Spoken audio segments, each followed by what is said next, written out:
Corinne burst into the condo like a Category 5 hurricane. Her shrill voice sliced through the quiet of the morning, making the walls seem to vibrate.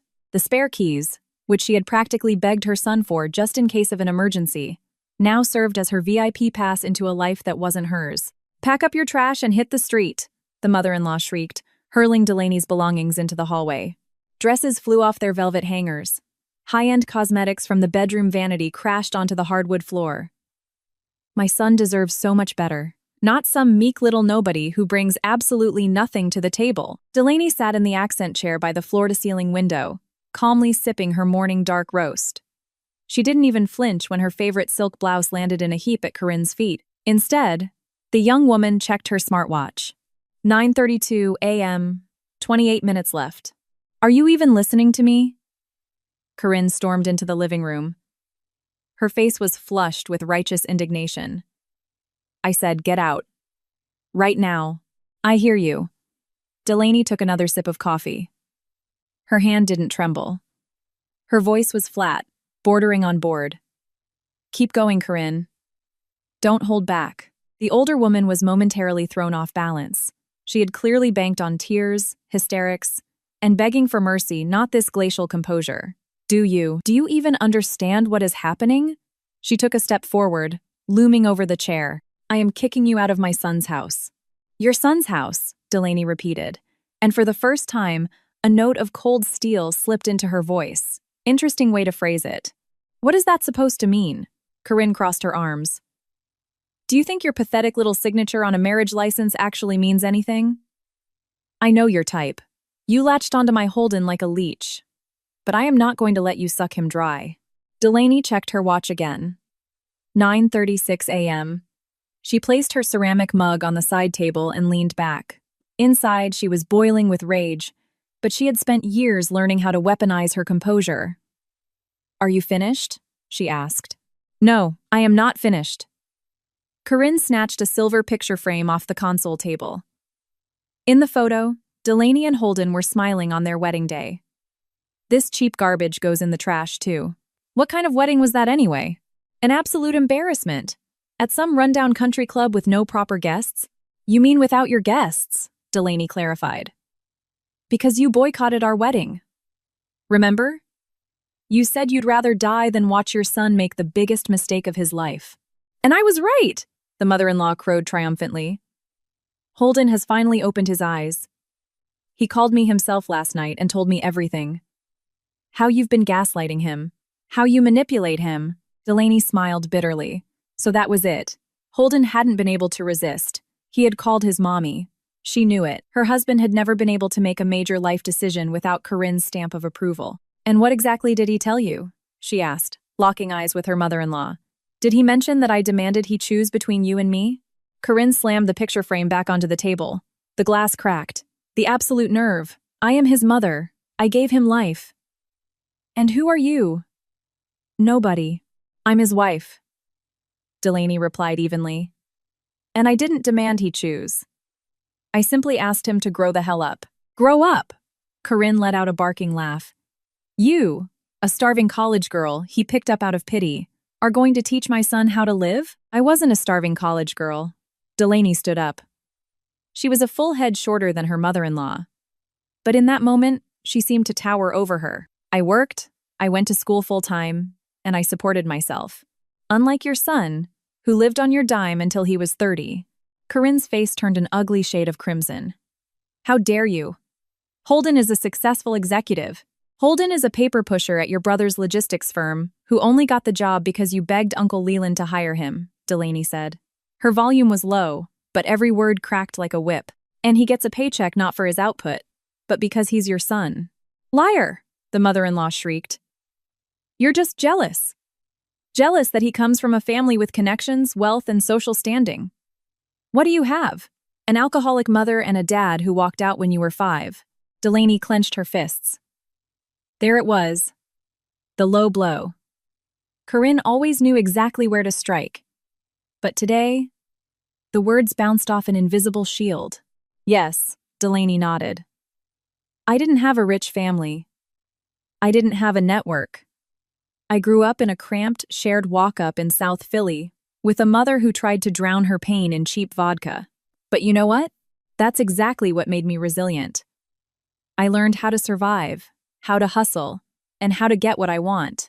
How to get other people's things, you mean? Corinne pointed a manicured finger at her. You targeted my son just like all those gold diggers hunting for a trust fund husband. Delaney burst out laughing. She genuinely couldn't hold it in. The laugh tore from her chest, loud and uninhibited. Trust fund? She wiped a tear from the corner of her eye. Your son is rich? Corinne, you're supposed to be a smart woman. Do you actually believe your own delusions? What nonsense are you spewing? Corinne scowled. Your son brings home $4,000 a month after taxes. Delaney began counting on her fingers. Out of that, $1,000 goes to the lease on the Audi you insisted he lease so he'd look like a successful professional. Another $1,500 goes directly into your checking account for your fashion allowance. That leaves him with $1,500 for the two of us. For the entire month, Corinne fell silent, her eyes narrowing. And now, take a wild guess who pays for everything else. Delaney gestured broadly around the living room. Who buys the groceries? Who pays the mortgage? The HOA fees? The electric bill? I do, because I actually work. I don't just warm a leather chair in Uncle Leland's back office. You're lying. But a flicker of insecurity had finally crept into the older woman's voice. Do you want me to pull up the bank statements right now? Delaney took a step forward. For 3 years, I have been dragging this family forward by myself. For 3 years, I bit my tongue when you came over to criticize my cooking, my cleaning, my wardrobe. I swallowed your passive-aggressive insults and your cruelty because I loved your son. Loved. Corinne latched onto the past tense. So you don't love him anymore. Perfect. Get out. Delaney checked her watch. 9:53 a.m. It was almost time. You know what the funniest part of all this is? Delaney walked back to her chair and sat down. You think you're protecting your son. You think you're saving him from a terrible wife. But the truth is, you're just terrified. Terrified of what? Corinne tilted her chin up defiantly. That he'll grow up. That he'll stop needing you. That he'll build a life where you aren't the absolute center of the universe. Ridiculous, Corinne scoffed, though she looked away. I did give Holden an ultimatum last night, Delaney continued. But not the way he spun it to you. I told him the truth, the ugly truth about our life, that I am sick to death of being a human ATM, that I am exhausted from being cast as the villain by the woman who raised a spineless mama's boy. Corinne opened her mouth to fire back, but Delaney held up a hand. I told him that if he wanted to save this marriage, he needed to become a man, once and for all. He needed to find a real job, stop running to mommy the second things got hard, and most importantly, set boundaries, like explaining to you that you cannot just barge into our home whenever you feel like it. The audacity! Corinne exploded. I am his mother. You are his mother, but that doesn't give you the deed to his life. Delaney stood up. Footsteps echoed in the outer hallway. 10 a.m. on the dot. The deadbolt clicked, and the heavy door swung open. What is going on in here? Holden stepped into the condo. Behind him stood 2 strangers. A man in a sharp charcoal suit carrying a leather briefcase, and a younger woman holding a clipboard. Corinne turned to her son with a victorious smirk. Holden, sweetie, perfect timing. I am just throwing this trash out. Mom. Holden's voice was firm. Give me the spare keys. Corinne froze. What? The keys to our condo. Give them to me right now. Corinne stared at her son, a volatile mix of bewilderment and desperation flashing across her features. Delaney watched as her mother-in-law shifted gears, preparing to execute her usual theatrical performance. Holden, my sweet boy. Corinne's tone instantly morphed from a shrill screech to a wounded whimper. She's trying to throw your own mother out of your house. Holden said nothing. His face remained completely unreadable, and Delaney noted with a jolt of surprise that for the first time in their 3-year marriage, she didn't see the familiar panic in his eyes at the sight of his mother's displeasure. Mom, I asked you to hand over the keys, he repeated, his voice remarkably steady. But Holden! Corinne took a step toward him, reaching out. I was worried about you. I just wanted to make sure this woman was taking proper care of my boy. The man in the charcoal suit cleared his throat, drawing the room's attention. Mr. Vance, perhaps we should get started? My schedule is a bit tight this morning. Yes, of course. Holden nodded and turned to Delaney. In his eyes, she read an apology and a hardened resolve she had never seen before. Delaney, this is Victor Sterling, a real estate attorney, and his paralegal, Paige. I asked them to come over this morning to finalize the paperwork. Finalize what? Corinne's voice was noticeably quieter now. The deed transfer, Holden replied, and Delaney saw him swallow hard. I am signing the condo over to her entirely. A silence so thick it felt suffocating dropped over the living room. What? Corinne screeched. The pitch so violent Delaney actually winced. Have you lost your mind? This is our family's property. Your father paid the massive down payment for this place. That's right, Holden said, keeping his eyes locked on his mother. Dad put it in my name before the wedding, which means I have the legal right to do whatever I see fit with it. Holden, honey, you don't know what you're doing. Corinne lunged forward, grabbing his suit sleeve. She's brainwashed you. She's trying to take everything from you. Mom, let go of me. A sliver of iron cut through Holden's voice, a tone Delaney had never heard him use. Delaney has carried me for 3 years. 3 years of paying the mortgage on this place, the utilities, the groceries, everything. And I acted like an irresponsible child. Mr. Sterling cleared his throat delicately. I understand this is a sensitive family matter, but perhaps we should conclude the legal formalities first? Mr. Sterling cleared bod.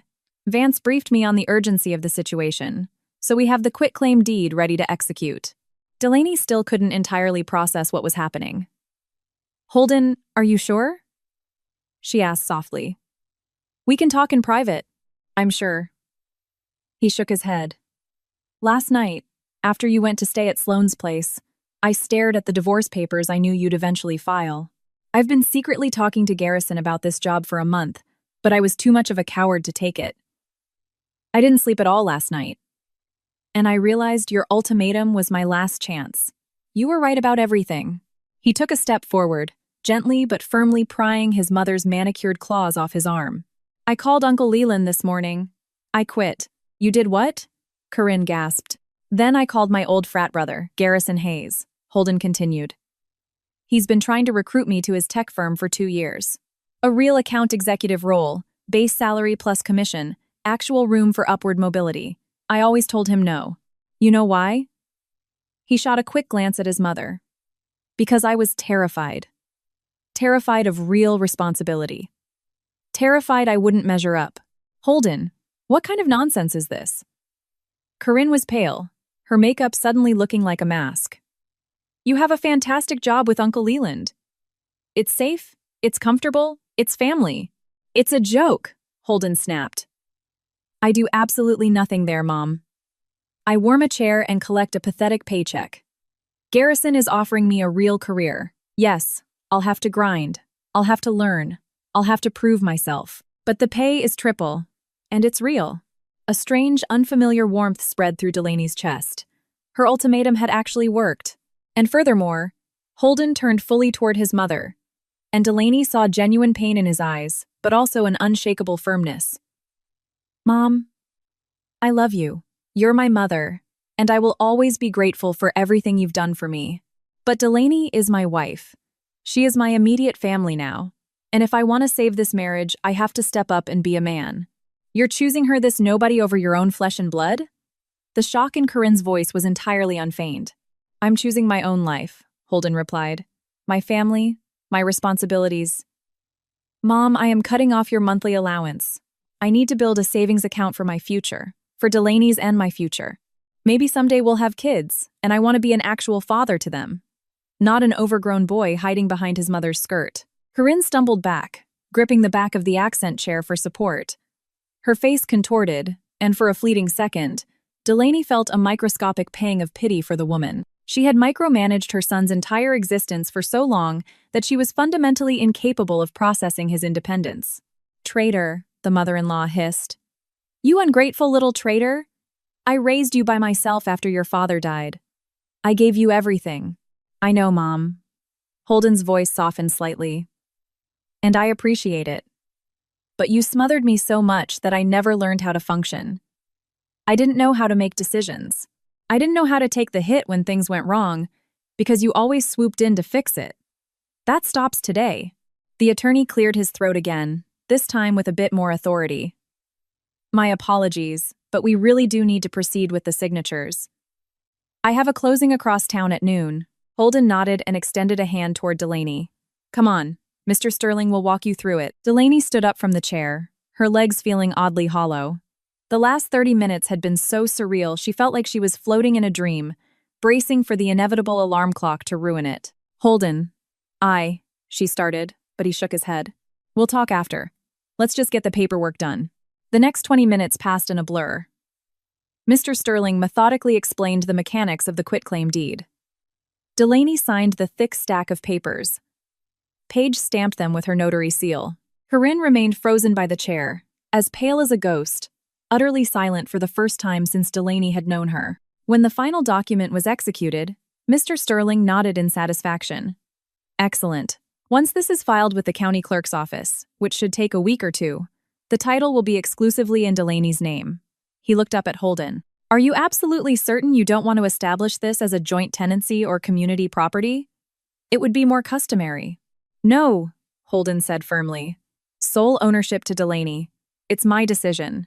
The attorney shrugged, packed the manila folders into his leather briefcase, and headed for the door, his paralegal trailing silently behind him. The moment the heavy door clicked shut, Corinne snapped back to life. She stood up straight, and Delaney saw a hatred in her eyes so pure and venomous that she instinctively took a step back. You will regret this, the mother-in-law whispered, glaring at her son. Both of you. This viper has cleaned you out, Holden. She orchestrated all of this. She manipulated you, and you blind idiot, walked right into the trap. Mom, the keys. Holden held out his hand. Corinne ripped the keychain from her designer bag and hurled it at the floor. The metal clattered loudly against the hardwood. Keep your damn keys. She grabbed her purse and marched toward the foyer, but paused in the doorway, throwing one last look over her shoulder. When she leaves you, when she bleeds you dry and kicks you to the curb, do not come crying to me. I will never forgive this betrayal.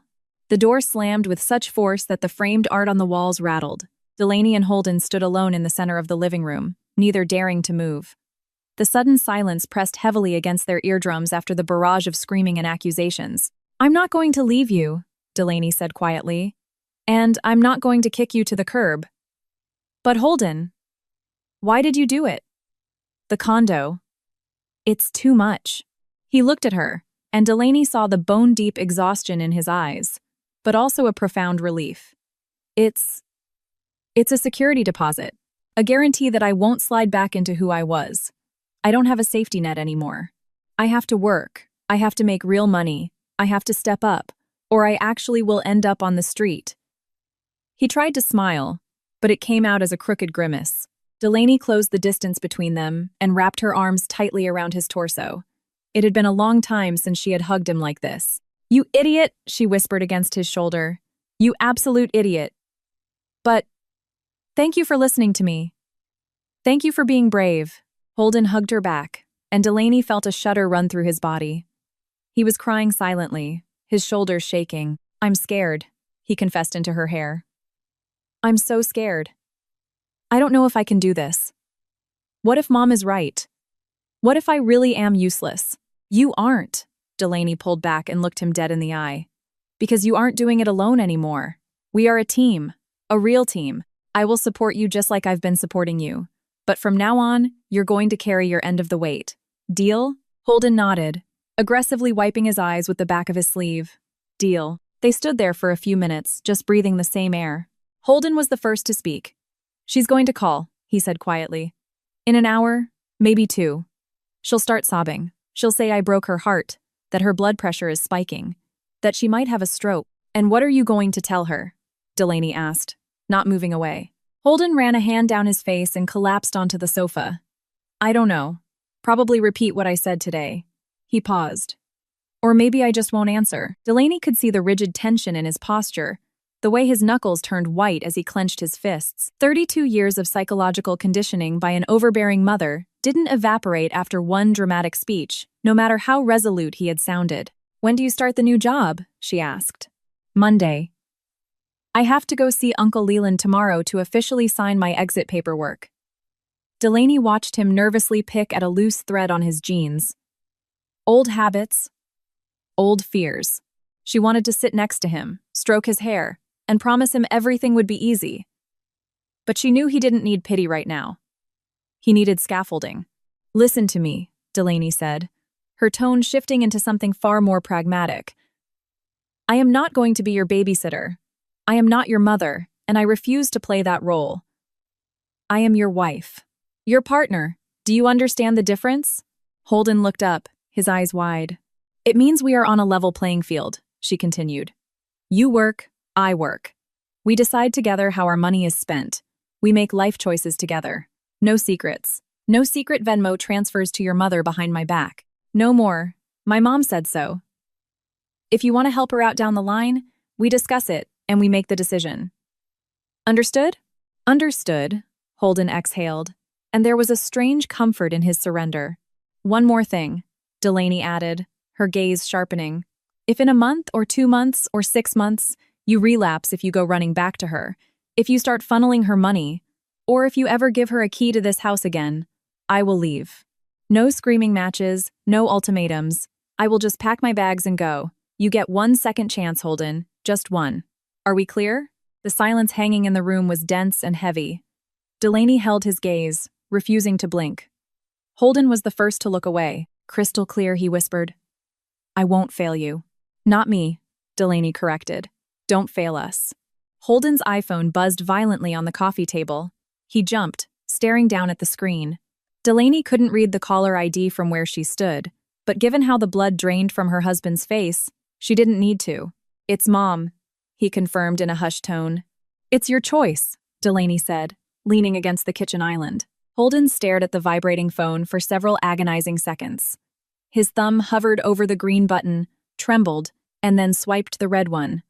The call disconnected. Delaney let out a breath she hadn't realized she was holding. "She's going to keep calling," Holden said, staring at the black screen. "She absolutely will," Delaney agreed. "But every single time, you are the one who gets to choose whether to pick up, talk, or ignore it. And every time, it will either get a little easier or a little harder." Holden offered a sad, tight smile. "Maybe, but it's your choice. Your life." The phone buzzed again. Holden looked down, his jaw tight. This time he didn't hesitate.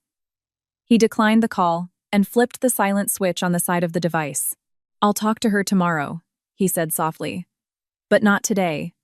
Today I just need to process." Delaney nodded. It was the smartest play.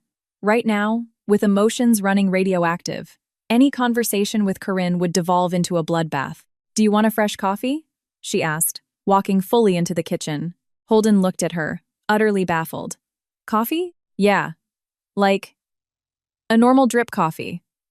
With a splash of half and half? The way you like it." Delaney shrugged. "Life goes on, Holden. The dramatic climax is over. The papers are signed. Your mother is physically out of the condo. We can breathe now. And drink coffee." Unexpectedly, Holden let out a short, quiet, but incredibly genuine laugh. He shook his head. "You are unbelievable. How are you so calm right now?" Delaney paused at the espresso machine and looked back at him. "I'm not calm," she confessed. "Inside, my organs are vibrating. I am violently angry. I am exhausted. And I want nothing more than to open a bottle of Merlot and cry for 6 hours straight. But I can't afford to do that, because if I collapse right now, you'll collapse with me. And right now, we both need to stand tall." She turned back to the counter without waiting for a response. Her hands were genuinely shaking as she pulled a fresh mug from the cabinet. Her heart was hammering against her ribs like a trapped bird. The entire morning, the nightmare of her clothes on the floor, Corinne's venom, the high-stakes gamble with the deed crashed over her the moment her adrenaline began to recede. Delaney gripped the edge of the quartz countertop, squeezed her eyes shut, and took 3 deep, measured breaths. Not now. She couldn't break now. When she returned to the living room with 2 steaming mugs, Holden was still on the sofa, but he was staring out the window, and his expression had shifted. The panic was gone, replaced by a heavy, profound contemplation. "What are you thinking about?" Delaney asked, handing him the mug. Holden took it, wrapping both hands around the warm ceramic, and inhaled the steam. I was just thinking that I wasted 32 years trying to be the perfect son, he said slowly, and I've spent almost zero time trying to be a good husband. Delaney sat next to him, their shoulders touching. It's not too late to start, she said softly. No, he agreed, staring straight ahead. It's not. The rest of the day passed in a haze of silence, ignored incoming calls, and the mundane task of rehanging the clothes Corinne had thrown on the floor. It wasn't until early evening that they sat down together again. Holden's phone had been lighting up constantly with calls he refused to answer. For the first time in 3 years, Delaney felt a fragile, terrifying sense of hope. Then, the silence was broken by the sharp ping of an incoming text. Then another, and another. Delaney watched Holden physically fighting himself, his fingers twitching toward the phone. Can I just read them? He asked, looking pathetic. Delaney sighed, but nodded. She knew that banning him from looking would only make the anxiety worse. Holden unlocked the screen. With every line his eyes scanned, his skin grew paler. What is she saying? Delaney asked, though she could guess the greatest hits. That I betrayed her. That after everything she sacrificed, I chose a stranger. That her blood pressure is at stroke levels, her chest is tight, and if she dies tonight, her blood is on my hands. His voice was trembling. Delaney, what if she really is having a heart attack? Show me. She held out her hand. Reluctantly, Holden handed over the phone. Delaney read through the barrage of texts, her jaw locking. It was the textbook gaslighter's manifesto. Guilt-tripping, emotional blackmail, fabricated medical emergencies, standard operating procedure. But one text, the very last one, stood out. Fine. If you choose her, prepare for the fallout. I know how to handle that little gold digger.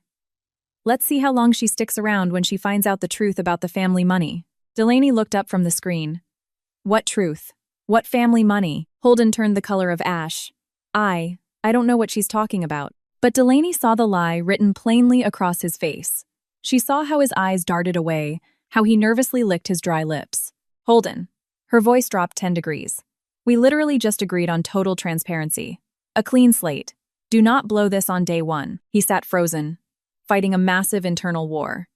The seconds ticked by in agonizing slow motion. There's something else, he finally choked out. About my grandmother's estate. Delaney stared at him, expectant, completely silent. When my dad's mom died, she left a very specific will. She dictated that the liquid assets of her estate, which included the sale of her brownstone in Park Slope and her investment portfolio, were to go entirely to me. But there was a stipulation. I couldn't access the trust until I was married, and had been married for at least 1 full year. She wanted you to establish your own family. To cut the cord, Delaney deduced, her blood running cold. Go on. Mom was furious. She only received the bare minimum required by state law. Because Grandma wanted to set me up, Mom felt completely slighted. She thought she deserved the entire estate because she managed Grandma's hospice care at the end. She threatened to contest the will, but the probate lawyers said the trust was bulletproof. Holden swallowed hard. When you and I hit our 1-year anniversary, the trust paid out. The proceeds from the brownstone and the cash. And where is that money? Delaney's tone was flat, but a bonfire of rage was igniting in her chest. Mom convinced me that the smartest thing to do was roll it over into an investment. She said she had an insider opportunity that would double the capital, and in a few years, we could buy an actual house in the suburbs and be set for life. Holden. Delaney could feel her pulse pounding in her temples. How much was it? About $400,000. Delaney closed her eyes. She started counting to 10. $400,000. While she was working 2 jobs, rationing groceries, and stressing over the winter heating bill, they were sitting on $400,000. And where is that money now? Invested in Uncle Leland's logistics firm. The place I was working. She said it was safe, that keeping it in the family was better than giving it to Wall Street, and that we could liquidate it whenever we needed. Did you sign anything? An operating agreement? A promissory note? Holden looked down at his lap, the picture of guilt. Mom said family doesn't need contracts. Uncle Leland drafted a fabricated consulting contract. On paper, it looked like I was fronting a vendor performance bond to his company to satisfy the IRS and corporate auditors. It was buried under layers of fake invoices, but Mom kept the only hard copy, saying it was an insult to demand legal contracts from my own uncle, and that she would keep it in her safe for security. Delaney stood up and backed away from him. She needed physical distance to keep from saying something nuclear. Her hands were shaking with pure, unadulterated fury. Let me get this straight. She enunciated every syllable with lethal precision. You wired $400,000 to your uncle without a single legally binding document behind my back? I thought. I was trying to do the right thing for our future. You were trying to do what Mommy told you to do, Delaney erupted. My God, Holden. I have spent the last 3 years grinding myself into dust, tracking every single penny, denying myself basic necessities, and we had 400 grand? And your precious mother sat there and watched me kill myself paying the bills, knowing full well she had given that money to her brother? She promised it would yield dividends, that the company was expanding. And when exactly did you wire this money? 2 years ago, he whispered. Delaney let out a harsh, hysterical laugh. And in 2 years, it never occurred to you to mention this to me? You just sat there and watched me stress cry over credit card debt? I was terrified you'd be angry. I was scared you wouldn't understand. Wouldn't understand? She spun around, and Holden physically recoiled from the heat in her glare. You stole 2 years of our lives. We could have bought a house. I wouldn't have had to work myself to the bone. We could have traveled. We could have started a family. Instead, we lived paycheck to paycheck because you pathetic mama's boy, couldn't look your mother in the eye and say the word no. Holden buried his face in his hands, his shoulders heaving. I'm sorry, he sobbed. I'm so sorry. I'll fix it. I'll demand the money back. I swear I will. How? Delaney asked, her voice dropping back to absolute zero. No contracts. No witnesses. Do you honestly believe your mother and uncle are going to hand over a check for 400 grand just because you asked? Especially after she just cursed you out for putting this condo in my name? The phone vibrated again. Another text from Corinne. Tell her, Holden. Tell her about the trust fund. Let's see if she stays when she realizes you're just as weak and useless as your father was. And don't even think about coming after the money. It's locked up in LLCs you will never find. Delaney shoved the phone into Holden's chest. He read the text, and the last remnants of color drained from his face. She's not going to give it back, he whispered, staring into the void. Never. Delaney looked at the screen, the harsh blue light illuminating her face. Her temples were throbbing. Delaney, please, Holden sounded completely broken. I just wanted. She slowly raised her eyes to meet his. He choked on his own words when he saw her expression. Shut up, she said quietly. The rage was so cold, so absolute, that he flinched. Just shut up. I need to think. He stood there for a long moment, then nodded and walked out of the room. A few minutes later, she heard the front door open and close. Delaney collapsed into the dining chair and buried her face in her hands. The tears wouldn't come. Inside, there was only a scorched, empty crater and a dull, pulsing ache. Betrayal. That was the only word for it.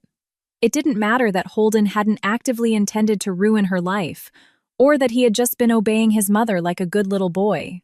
He had made a choice, and that choice had not been her. Her phone buzzed. She checked the screen mechanically. A text from her best friend, Sloane. Hey, how's it going? You said today was D-Day with the mother-in-law. It went exactly as planned, Delaney texted back, a joyless smile on her lips. Sloane was a senior associate at a cutthroat corporate litigation firm in Manhattan. She was brilliant, cynical, and had warned Delaney a dozen times about legally tying herself to a man who couldn't protect his own assets. Delaney's thumbs flew across the keyboard. But I need you. I need a massive legal favor. Urgent. The reply came instantly. Meet me at our spot in Midtown in an hour. I'm leaving the office now. Delaney stood up, walked to the bathroom, and splashed freezing water on her face. She examined herself in the mirror, pale, dark circles under her eyes, but her gaze was terrifyingly focused. She wasn't going to roll over. If Corinne thought she could embezzle $400,000 and ride off into the sunset, she had vastly underestimated the girl from South Philly. Sloane listened to the entire story over a martini, not interrupting once. She just nodded occasionally, jotting down aggressive shorthand in her Moleskine notebook. When Delaney finally finished, the attorney leaned back in the leather booth, twirling a gold pen between her fingers. Okay, legally speaking, this is a mess, but it's not a fatal one, Sloane said finally. The lack of a formal promissory note is bad, But verbal contracts and implied fiduciary duties exist. The real question is, are you willing to go nuclear? What does nuclear look like?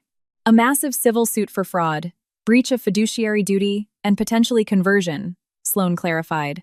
But first, we have to establish a paper trail that the money was actually transferred under the pretense of an investment.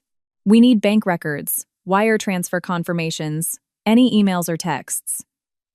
If Uncle Leland took $400K into his corporate accounts, there's a record. Money of that size doesn't just vanish. It leaves footprints, tax filings, capital injections, real estate purchases. I know a forensic accountant who used to work for the FBI. He's expensive, but he's a bloodhound. Delaney nodded, doing mental math. Between her savings and the newly freed-up income, now that Holden wasn't subsidizing his mother, she could front the retainer. There's one massive variable, though, Sloan continued, lowering her voice. Your husband, whose side is he actually on? That was the million-dollar question. Delaney thought back to the morning. Holden had stood up to Corinne. He had legally transferred the deed.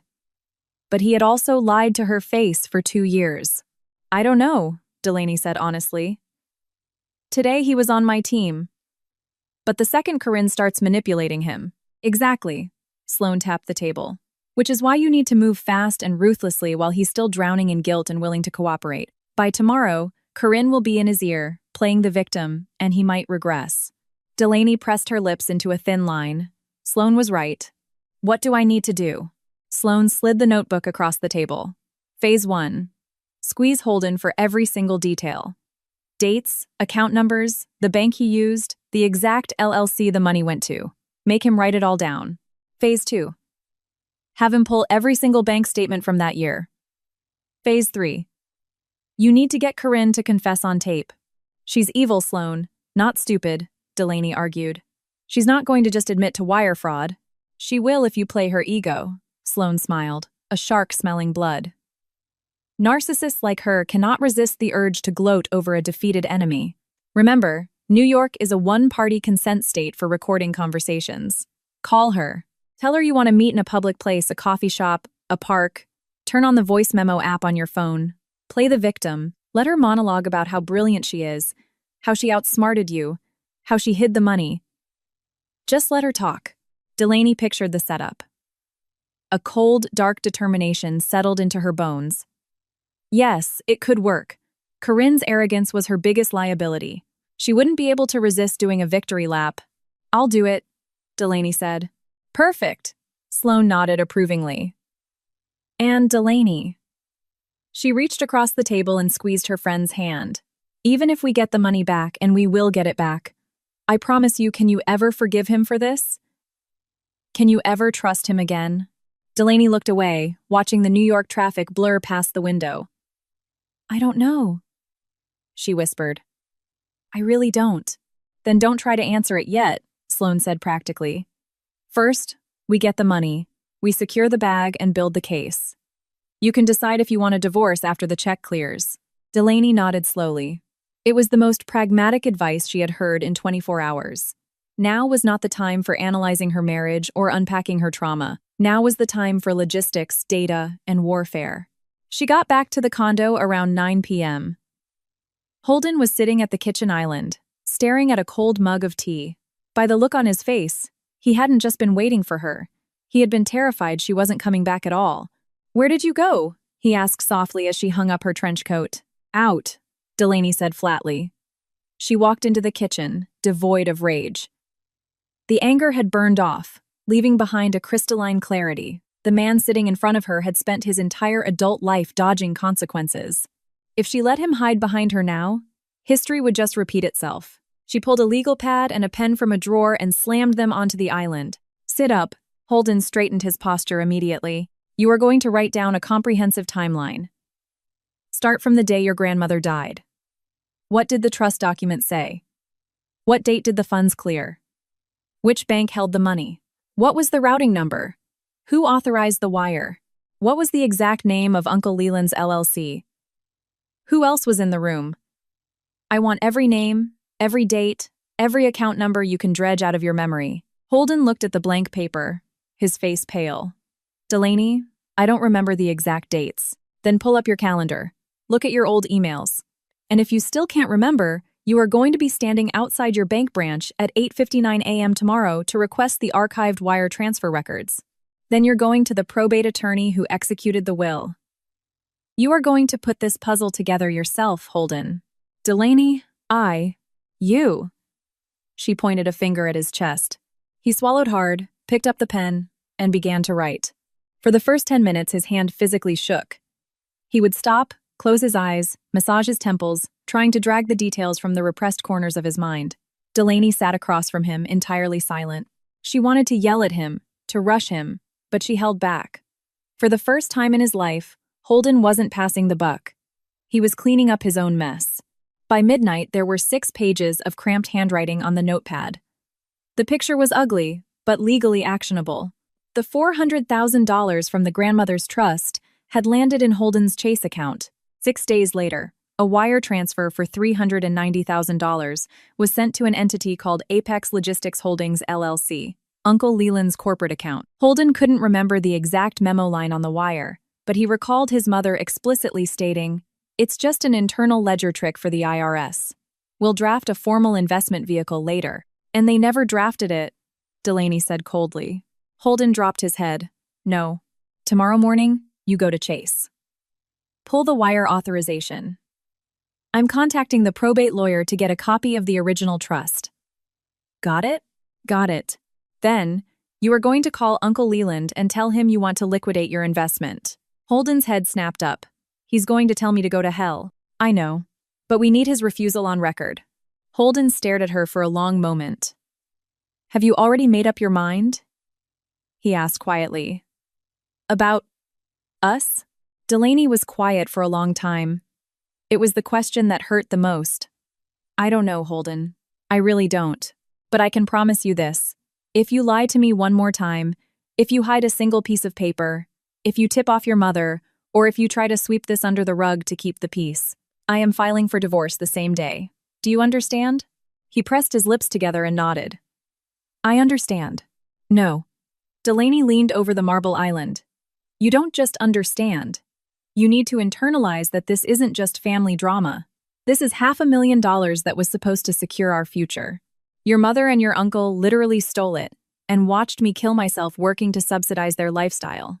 You are going to help me burn them to the ground." Holden covered his face with his hands. "God, I was such an idiot." "You were," Delaney emphasized. "The question is whether you're going to stay one." The next morning operated with military precision.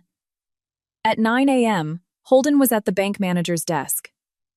By 11 a.m., Delaney had PDFs of the archived wire transfers on her phone. At noon, Holden emailed her a digitized copy of the probate documents. At 4 p.m., Holden called Uncle Leland. Delaney sat next to him at the kitchen table, her phone recording the audio. "Hey, Uncle Leland." Holden's voice was shaky, but he forced it steady. "I need to talk to you about the capital I transferred into Apex Logistics 2 years ago.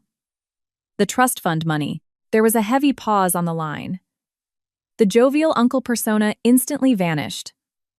"What brought this up?" Leland asked cautiously. "I'm restructuring my finances.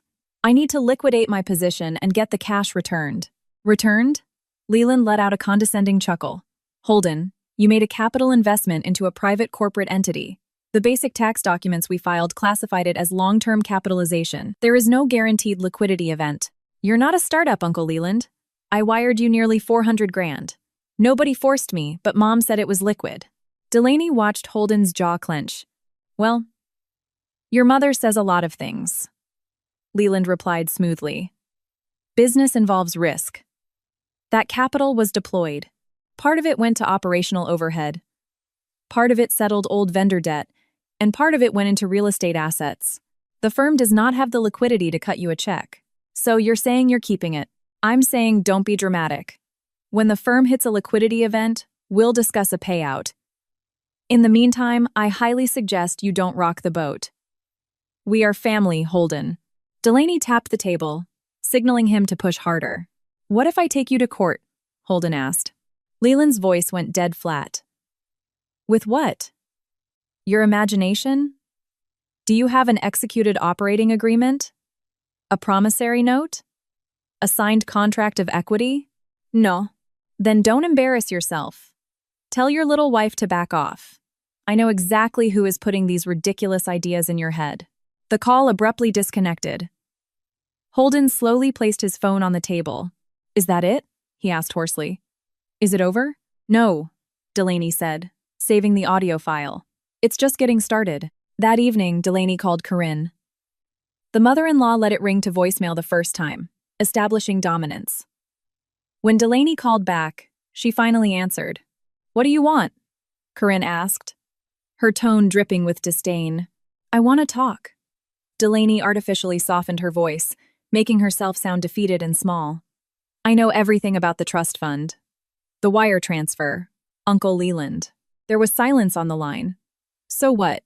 Corinne finally snapped. I want to understand why you would do this to us. Corinne let out a harsh bark of laughter. The innocence is truly sickening. Do you actually expect me to explain myself to you? No. Delaney looked down at her phone, the red recording icon blinking steadily.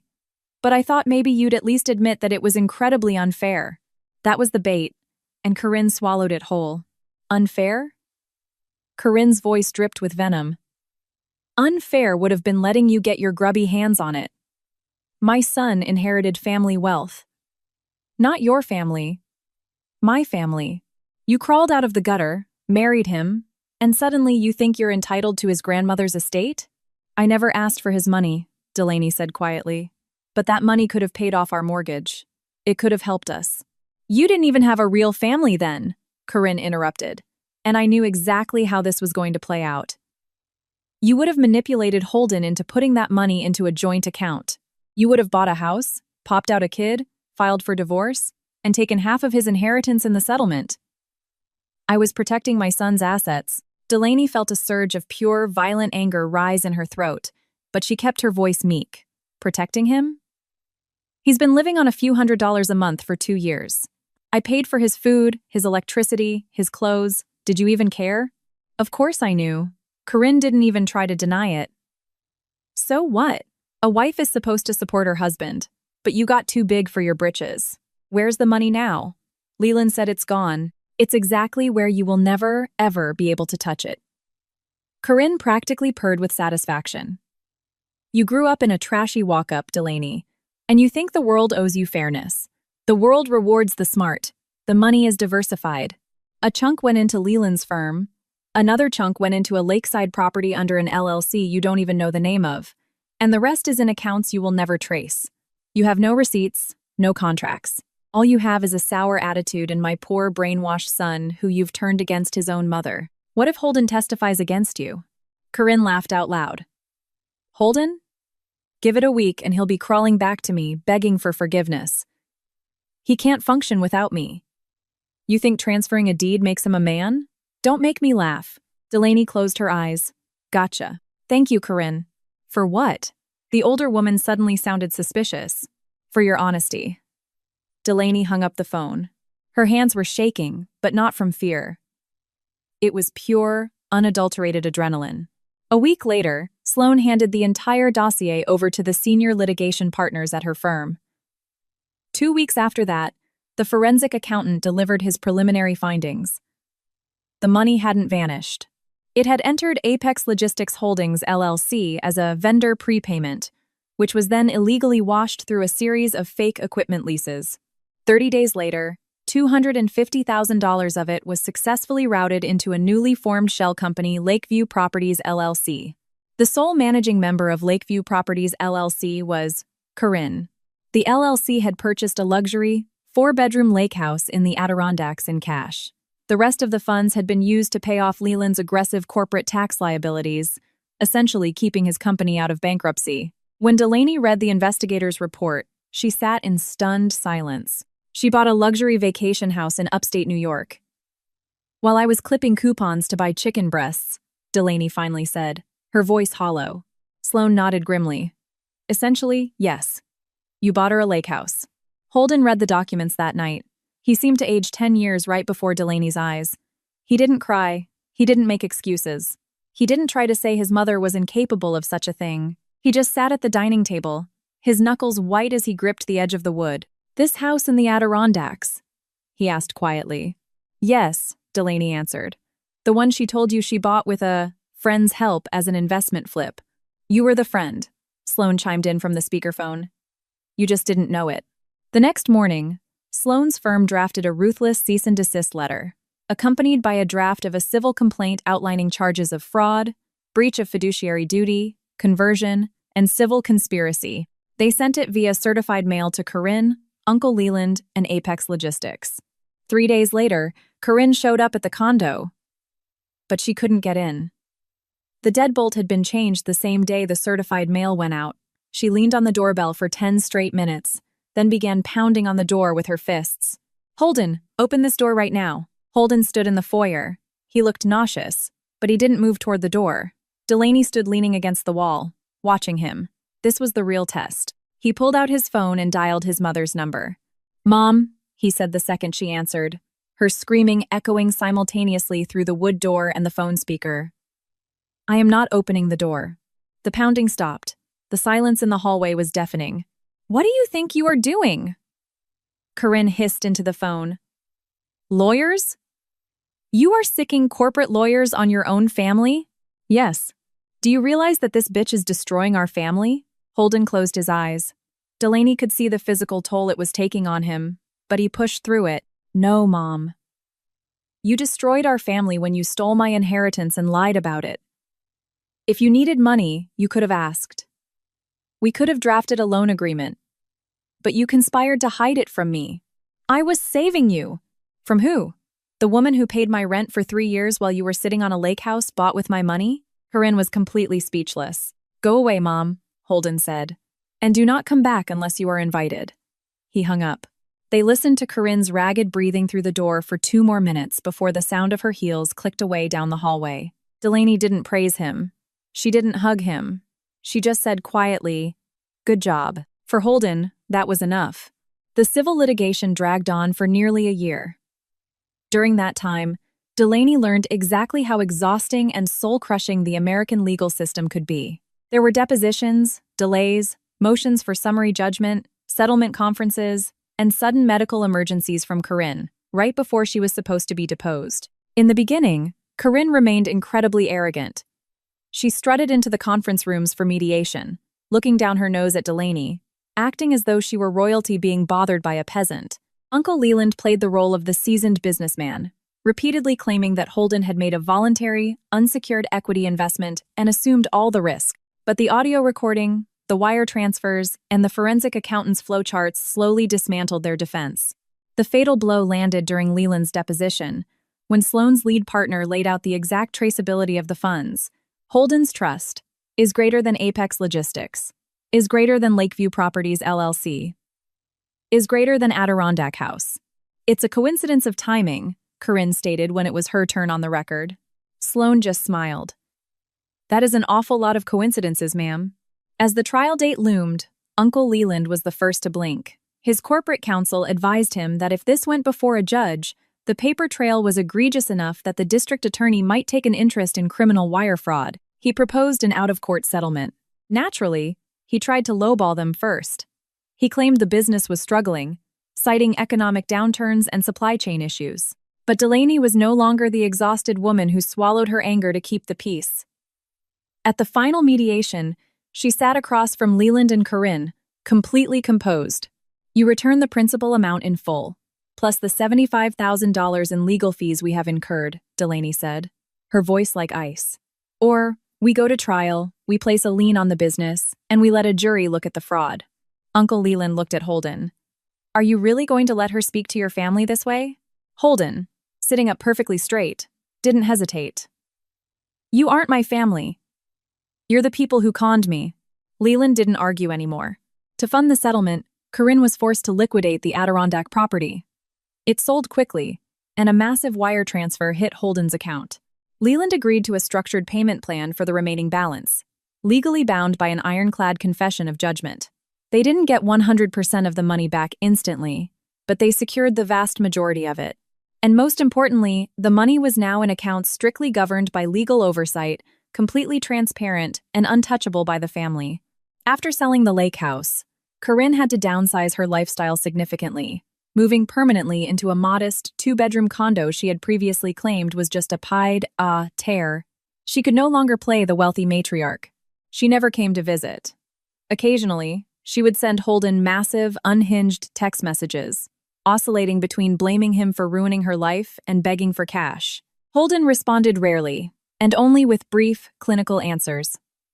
He offered specific help paying directly for a prescription, sending a plumber if her sink broke, or having groceries delivered, but he never, ever gave her cash again. At first, Corinne was enraged. Eventually, she accepted the new reality, or at least pretended to. Holden changed, too, though not overnight. During the first few months, he had regressions. Not screaming matches or betrayals, but lapses back into his learned helplessness. He would stare at a work spreadsheet for hours, claiming he was too stupid to understand it. He would fall into a depressive funk for 2 days after dealing with his mother. He would try to make Delaney decide what to eat, what to watch, what to do. Delaney didn't rescue him. She stood by him, but she refused to carry him. If he asked for her opinion, she gave it, but if he tried to force her to make the final decision, she handed it right back. Slowly, painfully, he learned how to navigate his own life. His new job at the tech firm was brutal at first. He came home exhausted, stressed, and quiet.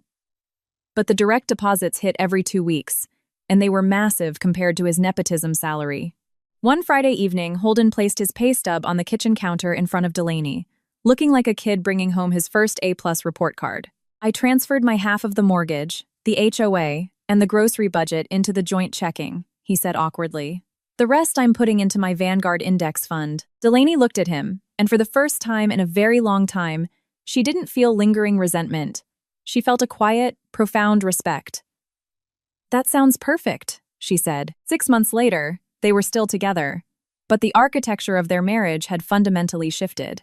The condo was legally Delaney's. The recovered trust fund sat in a high-yield account that required dual authorization signatures for any withdrawal over $1,000. Sloane, with her trademark cynicism, called it the romanticism of healthy paranoia. Delaney had genuinely laughed at that. She wasn't forcing a fairy tale with Holden. One night, he asked her softly, "Have you forgiven me?" Delaney looked out the window at the city skyline for a long time. "Not completely," she answered honestly. He looked down. "I understand. But I see you putting in the work every single day," she added. "And that matters." For him, that meant more than a fake absolution. In the spring, they accidentally ran into Corinne outside a high-end bakery downtown. She was walking with Uncle Leland. She looked older, her face pulled tight with stress, but her eyes retained that familiar, venomous spark. When she saw Delaney, she stopped dead in her tracks. "Happy now?" Corinne spat, not caring who heard. "You got exactly what you wanted." Delaney calmly adjusted the strap of her leather tote. "I didn't get what I wanted, Corinne. I got what was legally required. You bought a house with stolen funds. And we took it back." Corinne sneered. "You'll always be a nobody from South Philly. No class, no pedigree." Years ago, those words would have cut Delaney to the bone. She would have remembered the peeling paint in her childhood apartment, the smell of cheap vodka, the crippling anxiety of being poor. But now, standing on the pavement in a tailored coat, her internal landscape was completely at peace. "Maybe," Delaney replied evenly, "but everything I have, I earned. I didn't have to steal it from my own child." Corinne's face drained of color. Holden instinctively stepped forward, moving between his wife and his mother, but Delaney stopped him with a gentle touch to his arm. She didn't need anyone to fight her battles anymore. She turned and continued walking down the street, her pace relaxed and unhurried. Holden caught up to her a moment later. "Are you okay?" he asked, scanning her face. "Truly?" Delaney looked at him and smiled a real, unburdened smile. "I'm fine. She doesn't have any power over me anymore. That's all that matters." Another year passed. Delaney finally took the leap and opened her own boutique interior design firm. It wasn't a massive corporate launch, just a chic, sunlit studio space on the second floor of a brick building in Brooklyn. She had 3 junior designers on payroll, a solid roster of initial clients, and a massive corkboard covered in fabric swatches and floor plans. She used a portion of the recovered settlement money to seed the business. Holden had insisted on writing up a formal operating agreement, structuring himself as a silent minority investor, a legally binding gesture of trust and restitution for the years she had carried him. The rest of the money remained locked in a diversified emergency fund. Delaney was never, ever going to be financially dependent on anyone's goodwill again. Holden was still by her side. He wasn't a perfect husband, and he wasn't a Prince Charming who had magically cured all his neuroses overnight, but he was a real partner, a man who had, painfully and belatedly, stepped into his own adulthood. Delaney still caught herself double-checking his math sometimes, and she still got irritated when he took too long to make simple administrative decisions. But he didn't get defensive anymore. He knew that trust wasn't rebuilt with grand romantic gestures. It was rebuilt through boring, consistent, reliable behavior. One Saturday afternoon, Holden came home carrying a brand new silver picture frame. It was the exact dimensions of the wedding photo Corinne had smashed against the floor years ago. Delaney had shoved the original photo into the back of a desk drawer and never looked at it. "I was thinking, maybe we could put the wedding picture back up?" he suggested nervously. Delaney took the frame from his hands. She thought about that photo. They looked so young, so polished, completely ignorant of the lies and the financial warfare waiting for them. "No," she said. Holden froze, his face falling. Delaney walked over to her desk, opened the bottom drawer, and pulled out a different photograph. It was a candid shot taken on the day they signed the commercial lease for her design studio. In the picture, Holden was balancing a heavy cardboard box of office supplies on his knee, and Delaney was holding up the brass keys to the storefront. They both looked exhausted, their hair was messy, and they were wearing jeans and hoodies. But they looked real. "Let's frame this one," she said. "We're actually a team in this one." Holden looked at the photo for a long time, a slow smile spreading across his face. He nodded. "Yeah, this one is better." They placed the framed photo on the console table by the window. Delaney looked at it, suddenly remembering that chaotic morning when Corinne had been throwing her clothes into the hallway, screaming that her son deserved better. Delaney remembered sitting in her chair, watching the clock, knowing that in 28 minutes, the bomb was going to drop. Back then, she had thought that justice would arrive with a loud explosion, screaming matches, slammed doors, cease and desist letters, and the dramatic destruction of her mother-in-law's empire. But true justice had turned out to be much quieter. It had arrived in the form of a brass key that no outsider would ever possess. It arrived in the form of stolen money, sitting safely in a highly regulated index fund. It arrived in the form of a husband who had finally learned how to look his mother in the eye and hang up the phone. And most importantly, it had arrived in Delaney herself. She no longer possessed a single ounce of fear about being alone, because she knew, with absolute, unwavering certainty, that a home wasn't made of drywall, or a shared last name, or the conditional approval of a toxic matriarch. A home was a place nobody could ever evict you from. It was a place where your silence was no longer interpreted as weakness, and where your strength never, ever had to be proven to anyone but yourself.